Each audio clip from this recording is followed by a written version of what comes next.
At this time, the Army of the Ohio is very hands-off with disrupting the lives of local people in North Alabama. They had a policy of conciliation, which they believed that if they stayed out of everyone's way and just let normal life continue, that the people would have a change of heart and come over to the Union side. And so Buell is very hands-off at this time. Now, as I say, he was taking his time moving to Chattanooga, and Braxton Bragg, who is now the commander of Confederate forces in Mississippi, decides that he isn't going to wait for Buell to move to Chattanooga. He's going to do him one better and get there before him, which he does. He moves by rail and with stunning rapidity occupies the city of Chattanooga before Buell has even really gotten to Huntsville. And Buell loses his nerve. He doesn't know what to do. Does he risk an assault on the city of Chattanooga? What if Buell goes north? That's what happened. Buell invades Kentucky. Bragg invades Kentucky, excuse me. And Buell follows him and gives up all of the territorial gains made by the Union Army in all of 1862 in North Alabama by going north to Kentucky.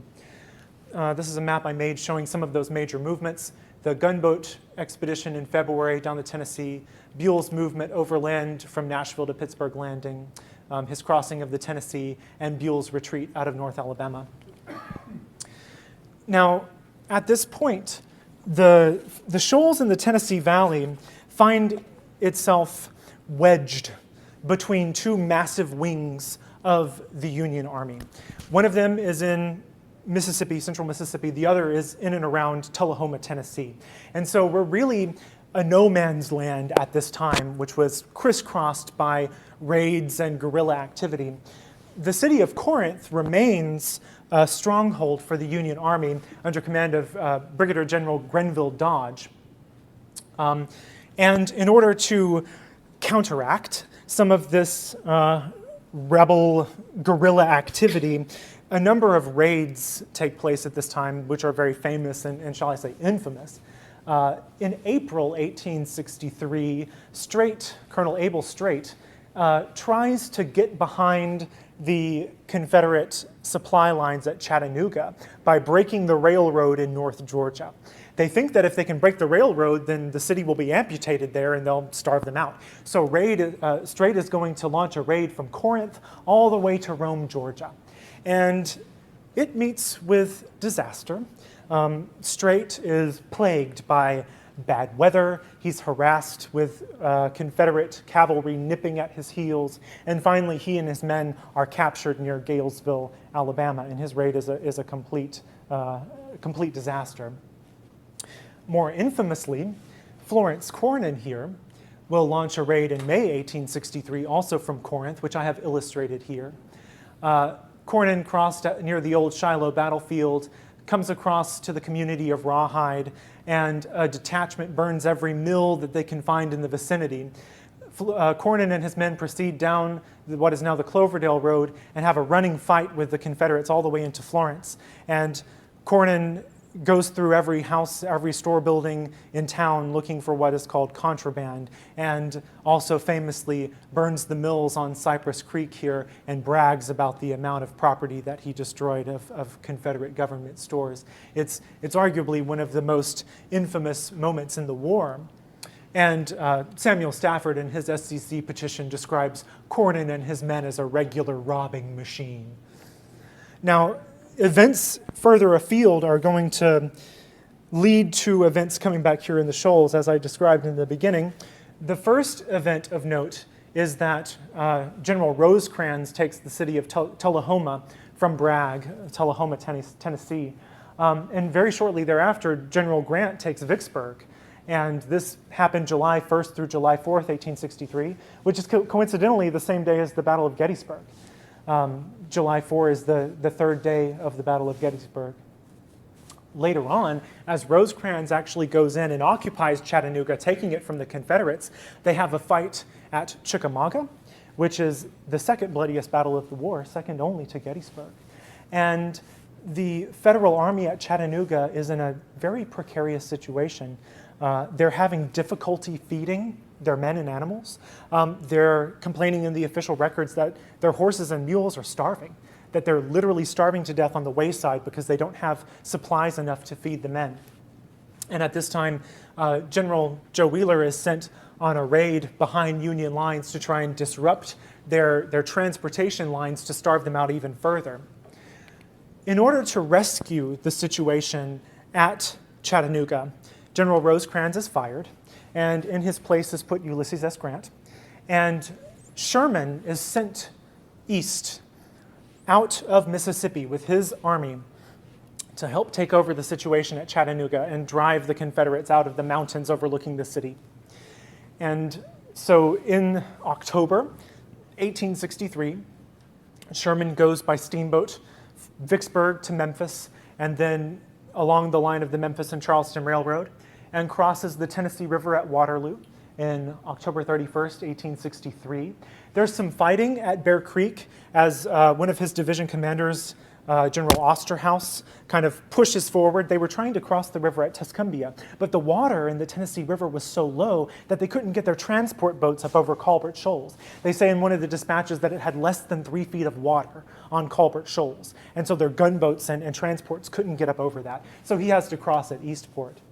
One of the claimants to the SCC from Colbert County, Jacob Albright, said that when Osterhaus and Sherman came to his neighborhood near Cherokee in the fall of 1863, the men took apart his barn. They took the planks that were making the barn. They took the cotton that he had from his crop that year and used the boards to make cots and lined them with the cotton for the soldiers to have beds. So the army at this point, if they see something that they need from local people, they just take it. There is really no recourse. Sometimes people got vouchers. Sometimes they went to headquarters to get pay. But mostly the army just moved out the next day and you're out of luck. I'm sorry your property's gone, but the army needed it. We were trying to crush the rebellion here. And so Sherman moves through North Alabama. There's a vignette that he tells in his memoir that as they're going into Florence, one of his orderlies has his son with him, and the son is apparently taken hostage by local Confederate groups. And so when Sherman gets into town, he rounds up all of the prominent men in the city and says that if they don't return the young man within 24 hours, that he's going to tie all of these prominent men to the running boards of their wagons and haul them off to prison. And apparently the young man was brought back safely very shortly thereafter. So Sherman goes to Chattanooga. He and Grant secure Chattanooga for the Federals. They fight at Lookout Mountain, what's known as the Battle in the Clouds. And Bragg is pushed back further into Dalton, Georgia. Dodge changes his headquarters from Corinth to Pulaski, Tennessee, and he is charged with repairing the railroad that ran from Nashville to Athens to act as an auxiliary supply line to supply Sherman's forces at Chattanooga in preparation for the spring campaign. Sherman is nothing if not a strategist. He has grand designs and he's ruthless about them. And at this time, he has already decided that the next move is to take the city of Atlanta. And in preparation of that campaign, Dodge is his right-hand man at the Shoals, repairing these railroad lines. Dodge has an extensive network of spies and informants operating in the southern communities who give him intel about the movements of Confederates along the Tennessee River. The Tennessee River at this time really becomes the boundary between Union-held Middle Tennessee and Confederate-held Alabama. And it's very much a boundary, but it's, I like to say it's more a net than a wall. There are gaps in the boundary, especially at the shoals, because the Muscle Shoals, being as shallow as they are, number one, in times of low water, permit people to cross back and forth on horseback. And secondly, you can't get a gunboat there. It's very difficult to cross the river in any event if there's a gunboat with its cannons trained on you. But when the gunboats can't get up over the shoals, it's basically an open door. And the river is crisscrossed at this time by Confederate groups. Notably, the 9th Ohio Cavalry is surprised and routed at Coger's Plantation. This is what Bill McDonald called the White Horse Soldiers. That's a rather famous anecdote. Surprised and routed at Coger's Plantation. In May 1864, there's a skirmish at Florence when Colonel Rowett of the 7th Illinois is surprised by Roddy's men and has to hightail it out of Florence. He reoccupies Florence later in the month, but this back and forth kind of penetration of the Tennessee River is characteristic of this moment in time.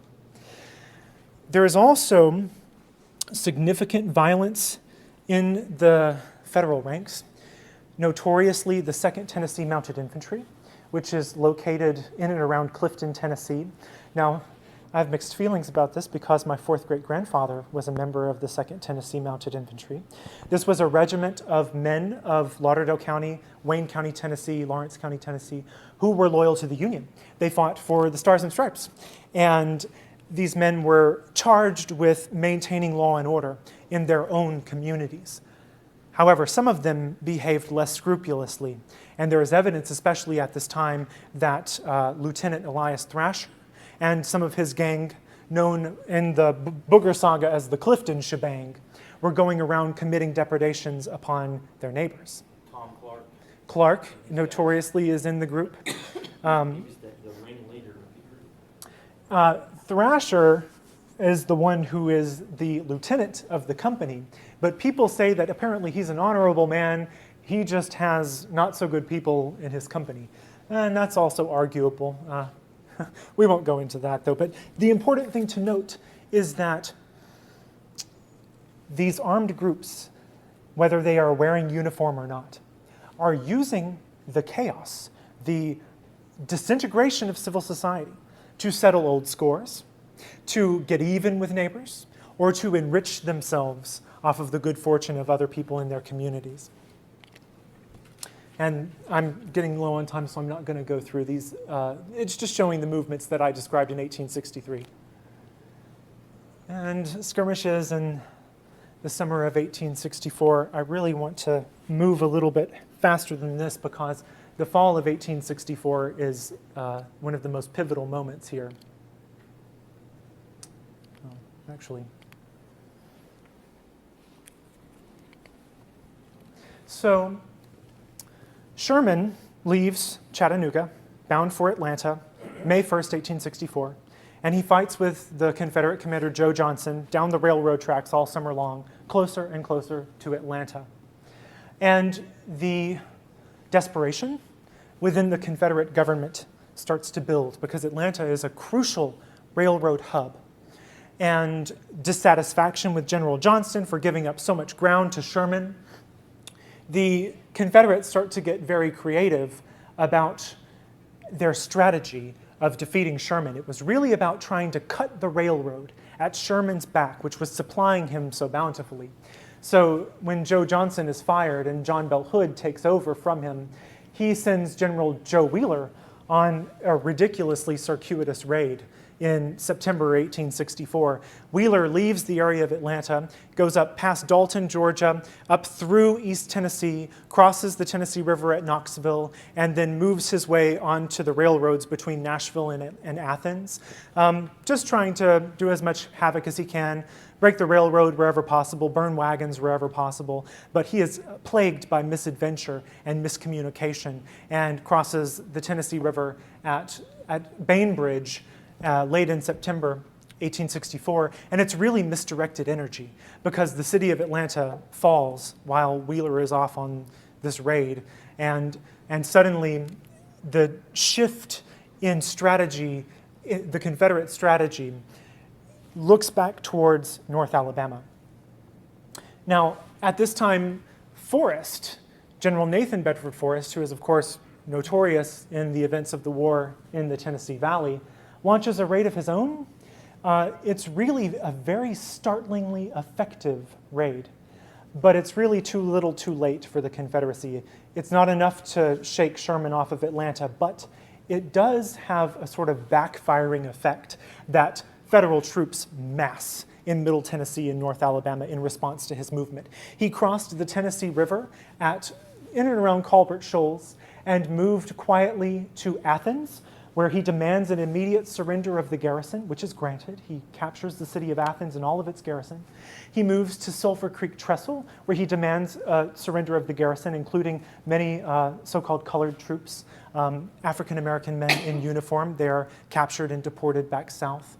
And he goes on a burning adventure all throughout Middle Tennessee and only has to retreat because he runs out of ammunition. He was a victim of his own success. And whenever he gets to the Tennessee River at Florence, he finds that the river is flooded And the river that he forded on horseback only 2 weeks earlier is suddenly now a flooded torrent. And he is being hotly pursued by federal cavalry led by General Russo. So Forrest actually orders his men to mount their horses and swim the river to an island in the middle of the river to escape the federal pursuit, and it works. All of his men are ferried over to the south bank of the river in safety. But as I say, it's really too little too late at this point, and in response to the federal army being caught with its pants down, so to speak, at these blockhouses and trestles along the railroad, Sherman sends back to General Thomas at Nashville enormous amounts of reinforcements. And all eyes are now on General Hood to see what he's going to do next. Sherman really wants to break free of the railroad and turn his men loose on central Georgia. Sherman had already lost faith in the railroads to adequately supply his men, and he believed that the men should go to the local population, wherever they happen to be, to get their corn and bacon and honey and hogs or whatever it might be. And he's going to turn that philosophy loose on Georgia with the March to the Sea. But before he can turn loose of Atlanta, he has to see what Hood is going to do, whether Hood is going to follow his army or whether he's going to invade Tennessee. And Hood, in fact, does invade Tennessee. He moves from Gadsden on October 20th and makes a demonstration at Decatur. The little federal garrison at Decatur behaves gallantly and repulses the Confederate assault. I don't believe that Hood really tried to make an earnest attempt to cross the Tennessee River at Decatur. He actually moves further to the Shoals, October 30th and 31st, 1864. He begins to cross with his mammoth army of Tennessee, and federal cavalry, namely John Croxton and Edward Hatch, are called upon to resist Hood's movement, if at all possible, while more reinforcements can get in place for the defense of Nashville. And so Hatch and Croxton skirmish with Hood's men along the line of Shoal Creek throughout the first few weeks of November 1864. And it's at this time that they visit the farm of my fourth great-grandmother, Bethany Gray, and many other claimants from Lauderdale County to the STC as well. General Hatch is actually the #1 most commonly mentioned commander who was responsible for taking property from claimants at this time. In addition, October and November 1864 are the most commonly mentioned months when claimants say that they had their property taken.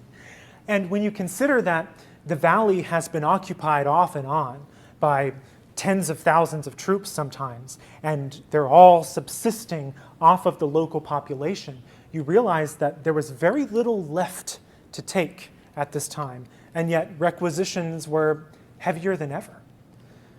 Now, after waiting and wavering for a few weeks at Florence, Hood does actually invade Middle Tennessee. At the Battle of Franklin on November 30th, 1864, it is an absolute bloodbath for the Confederates. It is one of the most dire and devastating single moments in the war, especially so late in the game. The weather was dreadful. It had been raining and sleeting, and it was cold, and many of the men, their clothes were disheveled, they had no shoes, and to put them in a situation where they were ordered to march across an open field and take a fortified, entrenched line, they were mowed down. The only Confederates who actually made it to the federal line were swiftly captured. The diarist Sam Watkins, who is made famous in Ken Burns' documentary series, he's so eloquent, and he tells us what it was like for him at the Battle of Franklin, and I would like to read some of his quotation. He says, "Right here my pen, my courage and ability fail me. I shrink from butchery. Would to God I could tear the page from these memoirs and from my own memory. It is the blackest page in the history of the War of the Lost Cause. It was the bloodiest battle of modern times in any war. It was the finishing stroke to the independence of the Southern Confederacy." The Battle of Franklin was so psychologically devastating for Hood's Army of Tennessee that Sam Watkins attributes it to the death knell of the Confederacy. However, Hood's ultimate goal of invading Kentucky, planting the rebel flag on the Ohio River, is ultimately finally thwarted in the coup de grace that is the Battle of Nashville later in December 1864. And after the Battle of Nashville, Hood's men retreat, basically every man for himself, out of Middle Tennessee, throwing their knapsacks and muskets on the side of the road, anything that would aid in the swiftness of their flight. This is a quotation from Sam Watkin as well. The death angel was there to gather its last harvest. It was the grand coronation of death. These are really the bleakest moments in the Civil War that took place here in the Tennessee Valley and the Shoals. And as Hood is retreating out of Middle Tennessee, he crosses the Tennessee River yet again at Bainbridge. And the Federal Army is pursuing him the whole way, and they essentially call off the pursuit of Hood at the Tennessee River. This is what those movements in 1864 look like. If you're interested in some of these, I can go more into depth later on, but I'm trying to cover ground and finish up here. Now, it's mostly the end of the pursuit of Hood because I have an expert in the audience, Mr. Joel Mize, who can tell you more about Palmer's raid, which is in early January 1864. Is that right, Joel? 65, yes, sorry. Pursuing Hood on the south side of the Tennessee River and nipping at his heels as he's retreating back to the safety of the Confederate heartland. General Wilson here is leading the Federal cavalry. They encamp at Gravelly Springs, Alabama, in preparation for a spring campaign. It's been estimated probably somewhere in the neighborhood of the largest gathering of cavalry in the history of the Western Hemisphere. The numbers fluctuate, so it's never a consistent amount, but we're talking in the neighborhood of, 25,000 men and animals.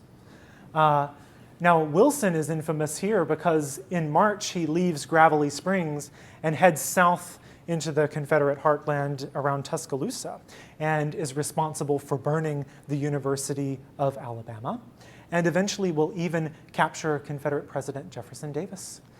J.P. Cannon, at this time, who's from Gravelly Springs, describes the scene as he saw Wilson's mammoth encampment. He says, "The hills, which a few weeks before had been covered with forest, trees were now bare. Every vestige of timber had been removed. Even the leaves swept off, and the hills and valleys were dotted with white tents as far as the eye could reach." And the presence of the army at this time had a mammoth weight on the local population where, fence rails and boards from barns were taken to build barracks and for firewood, and the requisition of corn and pork to feed the men. It was really the swan song of the Confederacy. After Hood's retreat south of the Tennessee River, New Year's 1864, the Confederates will never again really have a chance north of the Tennessee River. It is the swan song of chances of the Confederacy in Middle Tennessee. This is William Goss, and you're watching North Alabama Local History. And from Wilson's encampment, we start to see the restoration of law and order and civil government in the area. Now, at this time, these paramilitary groups and guerrilla bands in and out of uniform were rampant in the area and were committing the most unspeakable acts of depredations and violence upon local people. There was even a detachment, as I mentioned, the aforementioned 2nd Tennessee Mounted Infantry, among them Tom Clark and a man named Walter Stutz, went on a rampage between Pulaski, Tennessee, down through Sugar Creek, and ultimately ended up at Wayland Springs and Shoal Creek. They went basically from house to house, asking where your money was, and if you wouldn't tell them, they would string you up, tie you up, pull you on a tree, and drop you down, say, "Where's your money?" Women had outrages committed against them. This is all from federal correspondence. And J.B.S. Cannon called that the cash rope. These are men ostensibly in Federal Army uniforms, although some of the Union correspondence says they also had Confederates in their gang. We're really talking about a gang of thieves at this point. One of the men who was called upon to bear witness to this rampage was a man named William Danley, my 4th great-grandfather. What's odd about that to me is later on, one of the men he testifies against, Walter Stutz, who was in the gang, will marry his own daughter, my 3rd great-grandmother, Mary Martina Danley Gray. And I imagine what those family reunions must have been like. I imagine they didn't talk much about the war. And this is Elias Thrasher here, the lieutenant of the company of the 2nd Tennessee Mounted Infantry. And federal soldiers in uniform are really called upon to act as a police force. So what is the name here? Lot Abram is sent on an expedition from Gravelly Springs to Florence to try and clean out some of these gangs of thugs who have been going around committing depredations on the local people. This violence really culminates on April 30th, 1865, with the murders of John Wilson and his nephew at the Wilson plantation. Men, among them Tom Clark, but it's really a gang of thugs, come to Wilson's plantation trying to get money from him and eventually murder him whenever he doesn't tell them where his cash hoard is located. And in response to this, Brigadier General Whipple sends a group of armed men in federal uniform from Pulaski to come to Florence and enforce law and order and aid in the restoration of civil government. And this group of men was actually so highly regarded by the citizens of Florence that they signed a petition asking the men to stay longer. Like, please don't go yet, we still need you. And so they stay on into the summer of 1865. And it's at this time that really the functions of civil government, like the probate courts, start to resume their work. This is a page that I found, and it's a microfilm copy, so I couldn't get it any better than that. But this is a page out of the Lauderdale County Probate Court Minutes, Volume C. On one page here, this court case happened in September 1864. And on the very next page, the next case that they did happens in August 1865. So a gap of nearly an entire year where the court kept no records. But then in August 1865, partly through the help of the federal authorities acting as a police force to get a clamp on this lawlessness and infighting, the courts are able to resume, and they had quite a lot of backlog as well. They're probating cases of wills and estate settlements and things like that, in some cases that are 15 months old, because the courts have just not been functioning. And it's really with that life begins to go back to normal here in Florence and the Shoals with the end of 1865. Now, of course, Alabama won't be readmitted to the Union until it ratifies the 14th Amendment, which won't happen until later in, I believe, 1867. So a couple of years before Alabama officially rejoins the Union, but civil government resumes very quickly after the federal army kind of gets a hold on some of this lawlessness and depredations. But that's really what I have for you. I feel like I've done well. It's been right at an hour, and I haven't gone into as much depth as I could have, but I want to kind of wrap it up here with some final thoughts, some summary thoughts. So I describe the shoals of the Tennessee River as a revolving door. Now, Florence, and Tuscumbia for that matter, were never occupied by either army for really an extended period of time. We are more like a way station on the way to somewhere else, because the shoals and its peculiar geography allowed for crossing of cavalry bands or whatever. It made it easier to cross the river here. But for that reason, we were host at time to tens of thousands of soldiers at one given time. And this is at a moment in time when the city of Florence has, 1,700 people. So, the citizens in some cases are outnumbered by 10, 15 to 1 by the army that's coming through here. And very early in the war as well, February 6, 1862 is the first moment that a federal soldier sets foot here. And on up through August of 65, we're talking about 3 full years of on and off occupation. Whereas, Tuscaloosa, Selma, Montgomery, it's well into 1865 before they see significant federal occupation. The Shoals had been occupied for 3 years at that point. We are really on the front line of prolonged occupation and incessant back and forth infighting. And that resulted in heavy requisitions upon the local population, where everyday people, like my 4th great-grandmother, were called upon to subsidize the movements of the army, the Union and the Confederate Army alike. There's one Confederate commander stationed in and around Moulton in 1863 who talks about the fact that the valley is depleted, that there's nothing more to find. And this is in 1863. We still got 2 more years of the war to go, and officials are already talking about it being exhausted of supplies. I didn't even mention the trauma on the community of conscription, where men were called upon to participate in the Confederate war effort, whether they wanted to or not. And in the 1870s, Unionists refer to conscription interchangeably as being arrested. My 4th great-grandfather, John Wilson Michael, was arrested by Roddy and taken to Tuscumbia in the fall of 1863. He says that Christmas Eve, 1864, he took a furlough of his own and crossed the Tennessee River in a canoe and went home and went behind federal lines at Pulaski. These men, in many cases, faced violent retribution from other members of their community. I have a quotation that I guess I didn't print off, but I think I can remember it.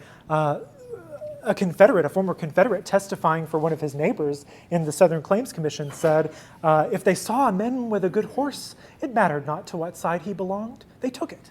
So it wasn't even about the ideology necessarily, it was about the fact that the split in the community, the chaos, allowed people to settle scores, to settle grudges, to enrich themselves off of the bounty of their neighbors. They used it as a pretext to commit all kinds of lawless actions. And indeed, I was thinking about this earlier. I think that the violence that I talked a little about in the spring of 1865 is probably because these guys realized that the jig was up, right? The war is coming to an end. And so if you want to go get the cash from your neighbor, now's your chance because we're about to restore civil government. That's just a theory, of course. And then on a more macro level, the role that the Shoals and the Tennessee River played in the progress of the war. From the fact that in early 1862, the Tennessee River was taken by federal gunboats and acted as a way station for General Sherman as he moved to take and hold Chattanooga, which was his springboard to Atlanta. I mean, we're talking about the Tennessee River being integral to the strategy of the Federal Army from the very beginning of the war. And I would argue that the Union Army especially successfully utilized the Tennessee River as an inroad into the Confederate heartland and ultimately used it as a springboard to subdue the rebellion and the Confederacy. And if you want to know more, you can go very far in depth with my podcast. It's called Historical Insights with Jordan Collier. I have gone chronologically through the war. I'm on episode 35 now, and I've gotten to November 1864. So I go really far in depth. If you're interested at any one particular moment in the war that we talked about and want to know more, my podcast I would highly recommend. And then, of course, B.C. Clemens and his North Alabama local history page, because he has documented many great presentations as well, if you're interested in local history, which I assume you all are. And I'm about to lose my voice, so I would like to extend the opportunity, if anyone has any questions, any comments, you want to know more about something that I talked about, or anything like that, please feel free. And